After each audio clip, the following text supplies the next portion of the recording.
Today is April 1, 2024. Our reflection is entitled Proclaiming the Risen Lord, Witnesses of Resurrection.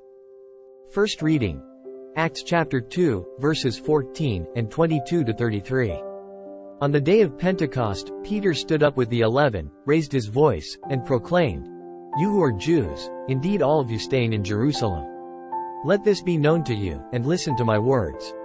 You who are children of Israel, hear these words.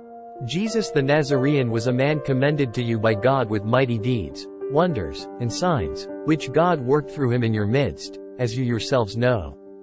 This man, delivered up by the set plan and foreknowledge of God, you killed, using lawless men to crucify him.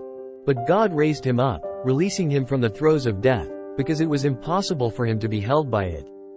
For David says of him, I saw the Lord ever before me, with him at my right hand I shall not be disturbed. Therefore my heart has been glad and my tongue has exulted, my flesh, too, will dwell in hope, because you will not abandon my soul to the nether world, nor will you suffer your Holy One to see corruption. You have made known to me the paths of life. You will fill me with joy in your presence. My brothers, one can confidently say to you about the patriarch David that he died and was buried, and his tomb is in our midst to this day. But since he was a prophet and knew that God had sworn an oath to him that he would set one of his descendants upon his throne, he foresaw and spoke of the resurrection of the Christ, that neither was he abandoned to the netherworld nor did his flesh see corruption. God raised this Jesus, of this we are all witnesses. Exalted at the right hand of God, he poured forth the promise of the Holy Spirit that he received from the Father, as you both see and hear. Gospel. Matthew chapter 28, verses 8 to 15. Mary Magdalene and the other Mary went away quickly from the tomb, fearful yet overjoyed, and ran to announce the news to his disciples. And behold, Jesus met them on their way and greeted them. They approached, embraced his feet, and did him homage.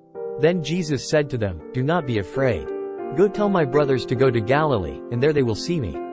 While they were going, some of the guard went into the city and told the chief priests all that had happened. The chief priests assembled with the elders and took counsel. Then they gave a large sum of money to the soldiers, telling them, You are to say, his disciples came by night and stole him while we were asleep. And if this gets to the ears of the governor, we will satisfy him and keep you out of trouble. The soldiers took the money and did as they were instructed. And this story has circulated among the Jews to the present day. Today's readings resound with the proclamation of the resurrection, calling us to bear witness to the transformative power of Christ's victory over death. In the first reading, Peter boldly declares the truth of Jesus' resurrection, citing the fulfillment of prophecy and the testimony of eyewitnesses. This proclamation serves as the cornerstone of the early church's mission. Through Peter's words, we are reminded of the historical reality of Christ's resurrection and the enduring significance it holds for all humanity. In the Gospel, we encounter the account of the women discovering the empty tomb and encountering the risen Christ. Their encounter with the angel and Jesus himself prompts a mixture of fear and great joy, compelling them to go and proclaim the news to the disciples. However, they are met with disbelief and deception from the religious authorities who seek to suppress the truth of the resurrection. Despite their efforts to conceal the truth, the reality of Christ's victory over death cannot be silenced, as evidenced by the enduring witness of believers throughout the ages. In summary, today's readings invite us to embrace our role as witnesses of the resurrection, boldly proclaiming the truth of Christ's victory over death.